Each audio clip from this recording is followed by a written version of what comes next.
할렐루야. 오늘 우리에게 주시는 하나님의 말씀은 사무엘하 7장 18절부터 29절의 말씀입니다. 사무엘하 7장 18절부터 29절의 말씀입니다. 저희 함께 교독해서 읽겠는데요, 제가 먼저 읽고 마지막 29절은 함께 읽도록 하겠습니다. 제가 먼저 읽습니다. 다윗 왕이 여호와 앞에 들어가 앉아서 이르되, 주 여호와여, 나는 누구이오며 내 집은 무엇이기에 나를 여기까지 이르게 하셨나이까? 주 여호와여, 주께서 이것을 오히려 적게 여기시고 또 주의 집에 말씀하셨나이다. 주 여호와여, 이것이 사람의 법이니이다. 주 여호와는 주의 종을 아시오니 다윗이 다시 주께 무슨 말씀을 하오리까? 주의 말씀으로 말미암아 주의 뜻대로 이 모든 큰 일을 행하사 주의 종에게 알게 하셨나이다. 그런즉 주 여호와여, 주는 위대하심이 이는 우리 귀로 들은 대로는 주와 같은 이가 없고 주 외에는 신이 없음이니이다. 땅에 어느 한 나라가 주의 백성 이스라엘과 같으리이까? 하나님이 가서 구속하사 자기 백성으로 삼아 주의 명성을 내시며 그들을 위하여 큰 일을, 주의 땅을 위하여 두려운 일을 애국과 많은 나라들과 그의 신들에게서 구속하신 백성 앞에서 행하셨사오며, 주께서 주의 백성 이스라엘을 세우사 영원히 주의 백성으로 삼으셨사오니 여호와여, 주께서 그들의 하나님이 되셨나이다. 여호와 하나님이여, 이제 주의 종과 종의 집에 대하여 말씀하신 것을 영원히 세우시며 말씀하신 대로 행하사 사람이 영원히 주의 이름을 크게 높여 이르기를 만군의 여호와는 이스라엘의 하나님이라 하게 하옵시며 주의 종 다윗의 집이 주 앞에 견고하게 하옵소서. 만군의 여호와 이스라엘의 하나님이여, 주의 종의 귀를 여시고 이르시기를 내가 너를 위하여 집을 세우리라 하셨으므로 주의 종이 이 기도를 주께 간구할 마음이 생겼나이다. 주 여호와여, 오직 주는 하나님이시며 주의 말씀들이 참되시니이다. 주께서 이 좋은 것을 주의 종에게 말씀하셨사오니 다 함께 이제 청하건대 종의 집에 복을 주사 주 앞에 영원히 있게 하옵소서. 주 여호와께서 말씀하셨사오니 주의 종의 집이 영원히 복을 받게 하옵소서 하니라. 아멘. 사무엘하 7장 18절부터 29절의 말씀을 중심으로 은혜의 하나님이라는 제목으로 함께 은혜 나누기 원합니다. 다윗이 나단을 통해서 하나님의 말씀을 들었습니다. 어제 본문 말씀이죠. 다 좋은 말씀은 아니었습니다. 성전을 짓지 못한다는 것은 다윗에게 아주 실망스러웠을 것입니다. 누군가의 생일을 축하하기 위해서 모든 것이 다 준비되어 있다고 생각해 보세요. 생일 축하 케이크도 준비했습니다. 선물도 준비했습니다. 악기팀도 준비됐습니다. 이제 생일 축하만 딱 하면 되는데 누군가가 하지 말라고 한다면 얼마나 김새일까요? 기운이 빠지겠죠? 다윗도 마찬가지였을 것입니다. 성전을 지을 수 있으리라 생각하며 재료를 많이 모았는데 나단 선지자를 통해서 들은 말씀은 다윗을 통해서 성전을 짓지 않겠다는 하나님의 말씀이었습니다. 그러나 다윗은 실망에 집중하지 않고 소망에 집중하고 있습니다. 과거의 소망이 되어주신 하나님, 그리고 미래의 소망이 되어주실 하나님. 신앙생활 하다 보면 우리는 소망을 만날 때가 있습니다. 그러나 실망을 만날 때도 있죠. 그러나 다윗이 오늘 본문 말씀에 실망에도 감사, 또 미래의 소망에도 감사하고 있습니다. 우리의 신앙도 우리의 믿음도 이 모든 것을 감사하며 과거도 미래도 이 소망과 은혜로 해석할 수 있다면 얼마나 좋을까요? 오늘 본문의 다윗을 보면서 변하는 나의 마음보다 변치 않는 주의 말씀 바라보는 여러분이 되기를 간절히 바라며 말씀을 계속해서 전하겠습니다.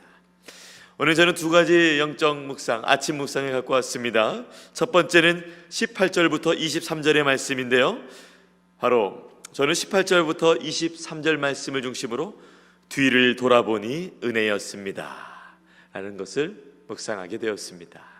뒤를 돌아보니 은혜였습니다. 18절부터 23절을 쭉 보니까 다윗이 나단 선지자에게 말씀을 듣습니다. 그리고 하나님의 성전에 나아가서 기도를 합니다. 아마 하나님의 말씀 앞인 언약궤 앞에서 기도했을 것입니다. 휘장 가운데 언약궤가 있었는데요, 그 앞에 다윗이 혼자 잠잠하게 하나님께 감사하며 기도하고 있습니다. 이 표현들을 쭉 보면 이게 정말 왕의 표현인가? 어떻게 자신을 이렇게 겸손하게, 또는 표현에 의하면 자신을 보잘것없는 자로 표현을 하고 있는데, 이 정말 왕된 사람의 그 권세에서 나오는 말인가? 아니면 정말 볼품없는 자가 정말 자신을 그렇게 생각하는 것처럼 말하는 것인가? 겉으로 보기에는 왕이었을지 모르겠지만 하나님이 보시기에 다윗은 항상 어린아이요, 그분의 자녀요, 그분의 종이요. 다윗은 또한 하나님 앞에 나 자신은 보잘것없는 자라고 생각을 하고 있습니다. 이 18절부터 23절까지를 요약하면 무엇인가요? 바로 과거에도 하나님 덕분이라는 것입니다. 여기까지 인도하심이 은혜라는 것입니다. 사실 다윗의 인생을 보면 은혜라고 할 수 없는 부분들이 참 많습니다. 다윗의 삶을 아시죠? 다윗이 얼마나 그래도 영성으로 살아갔습니까? 그런데 다윗이 지나온 삶은 내 삶에서 좀 겪지 않았으면, 피했으면 하는 아주 어려운 것들이 많이 있었습니다. 왜 그랬을까요? 다윗의 삶은 고난이었습니다. 고민이었습니다. 고생이었습니다. 그래서 어쩌면 다윗의 삶은 참으로 힘들었을지 모르겠습니다. 그런데 오늘 말씀의 18절부터 23절까지 보니까 저는 진정한 영성은 어디에서 나오는가 다시 한번 목격하게 되었습니다. 진정한 영성은 해석에서 나옵니다. 어떻게 해석할 것인가? 고난을 은혜로 해석하는 것이 영성이라고 권면합니다. 나의 관점을 넘어서서 나와 하나님 사이에서 하나님을 바라보며 해석하는 것, 그것이 바로 영성인 것입니다. 18절 보니까 주 여호와여 나는 누구이오며 내 집은 무엇이기에 나를 여기까지 이르게 하시나이까. 18절뿐만이 아니라 오늘 말씀에 쭉 살펴보면 주 여호와라는 말씀이, 그 단어가 7번 나옵니다. 그리고 그러니까 주 여호와, 나의 주인이신 하나님을 말하는 것이죠. 그리고 주의 종이라는 표현이 10번 나옵니다. 아무리 세도 10번이나 나옵니다. 하나님께는 최고의 표현을 주 여호와, 자신에게는 최저의 표현을 주의 종이라는 표현.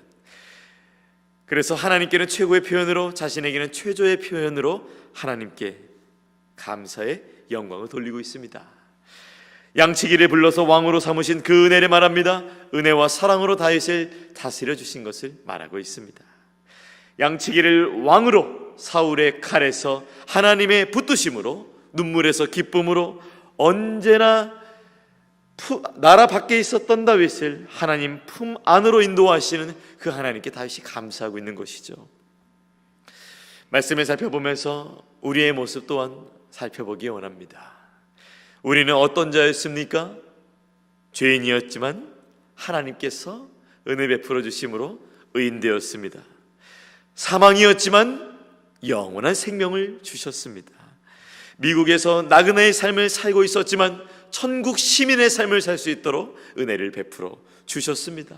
이 인도하시는 하나님께 그저 감사한 것이죠. 저 또한 여기까지 인도하신 것이 아버지 하나님의 은혜임을 고백합니다. 9월도 많이 어려우셨죠? 2022년도 쉽지 않으셨죠? 쉬운 인생이 없습니다.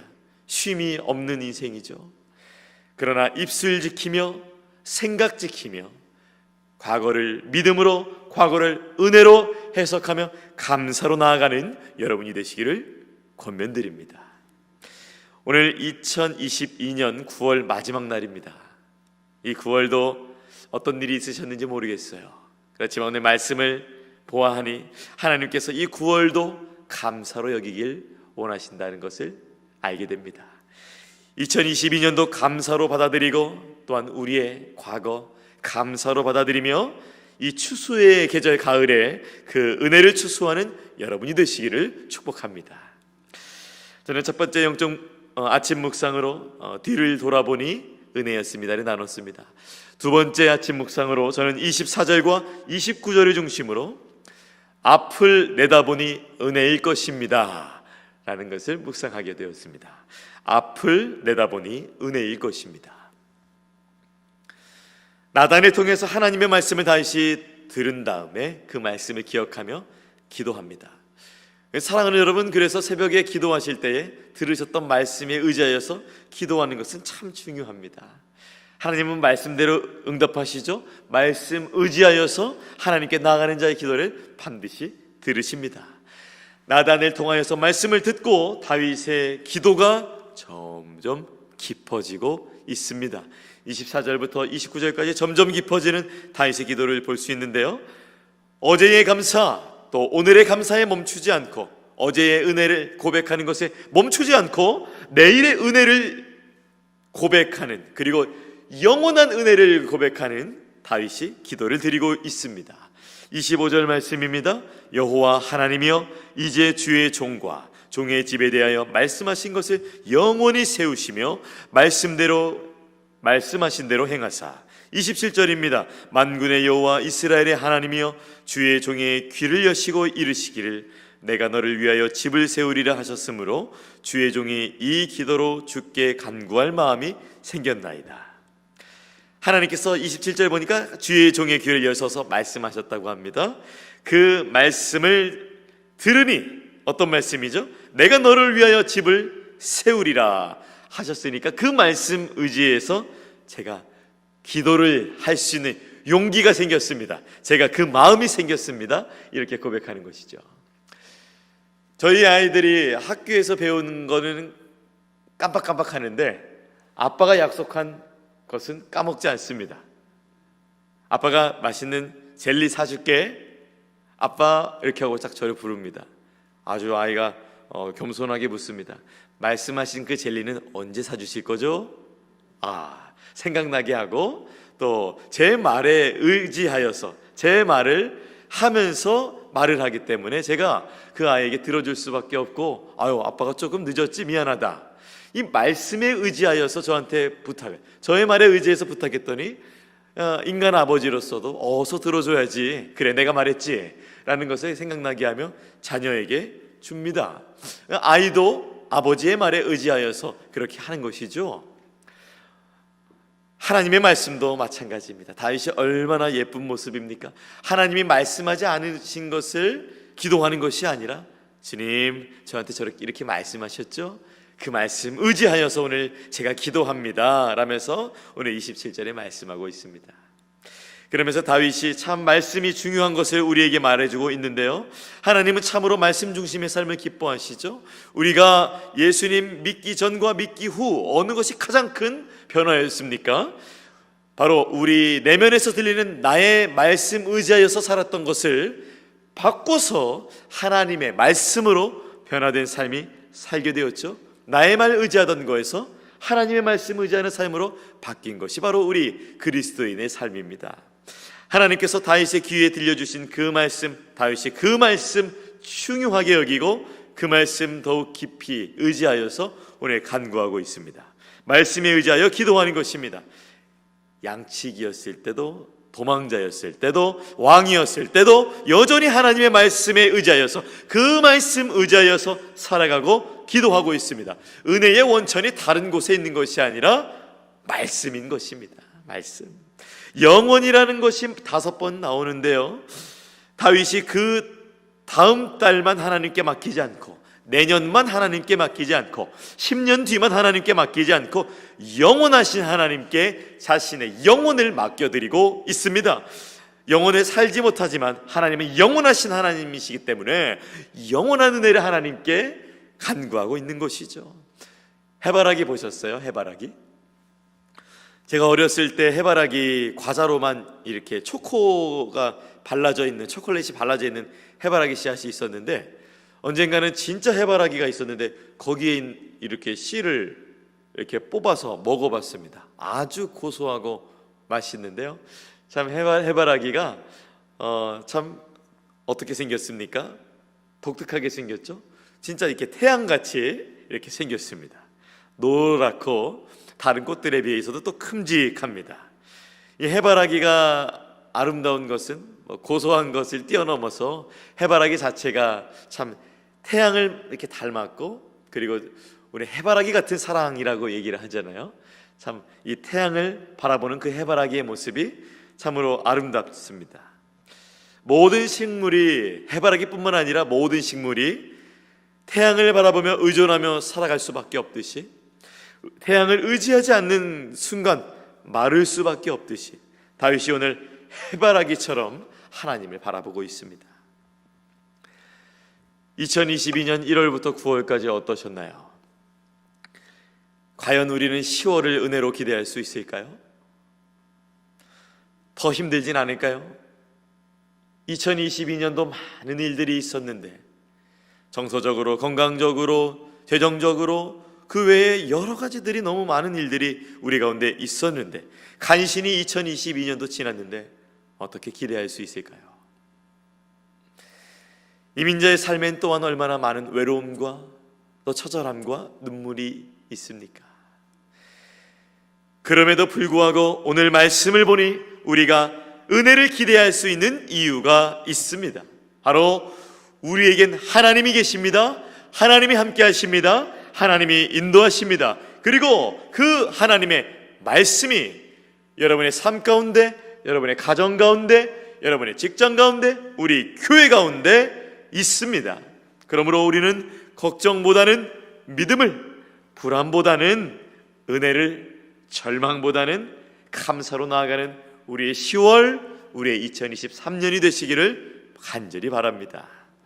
더욱 나아가 우리의 영원한 문제, 그 죽음의 권세를 십자가의 사랑과 능력의 부활로 이기시고 해결하신 예수 그리스도, 그래서 오늘도 내일도 영원토록 우리와 함께 하신다고 약속하셨습니다. 사랑하는 여러분, 에베소서 3장 20절에서 21절의 말씀이 그래서 우리에게 오늘 더 힘이 되고 여러분의 삶의 능력이 되기를 바라는 마음으로 제가 읽어드리겠습니다. 에베소서 3장 20절부터 21절의 말씀입니다. 우리 가운데서 역사하시는 능력대로 우리가 구하거나 생각하는 모든 것에 더 넘치도록 능히 하시리에게 교회 안에서와 그리스도 예수 안에서 영광이 대대로 영원 무궁하기를 원하노라. 아멘. 과거를 돌아보니 은혜였습니다. 미래를 내다보니 은혜일 것입니다. 우리가 말씀 의지하여 하나님과 함께 동행하시고, 영성은 해석입니다. 은혜로 모든 것, 감사로 모든 것 해석하시는 여러분의 삶이 되시기를 예수님의 이름으로 축원합니다. 기도하겠습니다. 하나님 아버지, 돌아보니 은혜였습니다. 앞을 내다보니 은혜일 것입니다. 지금 눈앞에 보이는 것으로 판단하지 않도록 우리를 구원하시고 영원토록 우리를 사랑으로 품으시는 하나님의 관점에서 9월도 2023년도 잘 마무리할 수 있도록, 그 귀한 은혜를 추수할 수 있도록 주님께서 인도하여 주시옵소서. 하나님, 다윗을 보니 하나님의 말씀을 듣고 기도의 자리로 나아갔습니다. 그리고 그 말씀 의지하여 기도할 때에 기도가 더욱 깊어졌습니다. 오늘 설교 말씀 듣고 나서 기도할 때에 우리 성도님들의 삶에 개인과 가정과 직장과 교회에 대한 모든 기도의 제목 위에 주님 더욱더 깊어지는 기도의 제목 허락하시고, 깊어지는 은혜, 그리고 그 은혜 하나님께 감사로 시작하는 오늘 하루 이 시간 되게 하여 주시옵소서. 감사드리며 귀하신 예수님의 이름으로 기도합니다. 아멘. 하늘에 계신 우리 아버지여, 이름이 거룩히 여김을 받으시오며 나라가 임하시오며 뜻이 하늘에서 이루어진 것 같이 땅에서도 이루어지이다. 오늘 우리에게 일용할 양식을 주시옵고, 우리가 우리에게 죄 지은 자를 사하여 준 것 같이 우리 죄를 사하여 주시옵고, 우리를 시험에 들게 하지 마시옵고 다만 악에서 구하시옵소서. 나라와 권세와 영광이 아버지께 영원히 있사옵나이다. 아멘. 우리 계속해서 각자의 기도 제목으로 기도하시겠습니다.